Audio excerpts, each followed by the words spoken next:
In politics, history is a powerful thing. It can be used to make a point, to draw a line in the sand. But what happens when a big historical comparison doesn't quite add up? Today, we're going to dig into a really specific claim about India's 1984 election and see how the facts stack up against the story being told. So this is the statement right at the center of it all. It's short, it's punchy, and it connects the loss from decades ago to the modern-day debate over electronic voting machines, or EVMs. The message here seems pretty clear, right? It's like saying, hey, we took our loss gracefully back then, so why can't you do the same now? But for that comparison to be fair, we really need to look at what was actually going on. All right, let's get into it. Let's fact-check this thing. To really understand if this analogy works, we've got to rewind the clock and look at the 1984 election. Okay, so first things first. The entire claim hinges on one specific piece of technology, the EVM. So I think the most basic, most obvious question we have to ask is, were EVMs even a thing back in 1984? And right away, we hit a pretty big snag. The historical record is crystal clear on this one. The 1984 election, it was all paper ballots, actual ballot boxes. So you can't really blame a technology for a loss when that technology wasn't even being used. It just wasn't there. In fact, if you look at the timeline, it's even clearer. EVMs didn't really start appearing even in a small way until the late 1990s, and they weren't used all across the country until after the year 2000. So we're talking about a gap of at least 16 years between the election in question and the technology being talked about. But, it's never just about the hardware, is it? Every election happens in its own unique moment in time. So what was the mood, the political climate, in India at the end of 1984? Was this just business as usual? Absolutely not.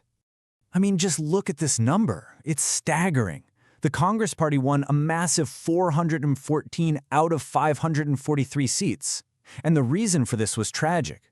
The election happened right after the assassination of Prime Minister Indira Gandhi, and it created this enormous wave of national sympathy. This wasn't a standard political race. It was an emotional landslide. So that brings us to the last piece of the puzzle here. For any analogy to really work, you've got to be comparing similar things. So we have to ask, what was the BJP's place in the political world back in 1984? 2. They won just 2 seats. You have to remember, the BJP was essentially a brand new party. It had only been founded 4 years earlier, in 1980. It just didn't have a big national presence. So comparing that small, fledgling party's results to a modern election, well, it's just not an apples-to-apples situation. And this brings us to the bottom line, according to the source material. When you look at the facts, the technology they used, the incredibly emotional context, and where the parties stood at the time, the analogy just falls apart. It might sound good, it might be a handy thing to say politically, but logically, it's on pretty shaky ground. So that kind of begs a bigger question, doesn't it? If the history doesn't really match up, why even bring it up? Well, it's because this isn't just about 1984. It plugs directly into a very real, very current debate. So let's zoom out and look at that bigger conversation. This whole discussion around electronic voting machines in India. It's not new and it's not simple. At its core, it's really about trust in the whole democratic process. And here's what's interesting. These concerns about EVMs haven't just come from one political party. Over the years, lots of different groups, including at one time the BJP itself, have raised questions. That shows you this is a long-running conversation about making sure votes are counted fairly. Now, for the record, India's courts and the Election Commission have always stood by the machine's security, but that hasn't stopped the public debate. And that right there is the real takeaway. Whether they're perfectly accurate or not, historical analogies get used because they're effective. They take a complex issue and make it simple, make it emotional.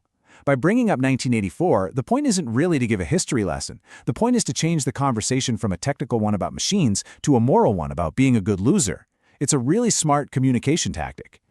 So, we'll leave you with this to chew on. The next time you hear a simple story from the past being used to explain something happening today, just pause for a second. How is that story shaping what you think and what you believe? It's a great question to ask, not just about this topic, but about everything we see and hear. Thanks for tuning in.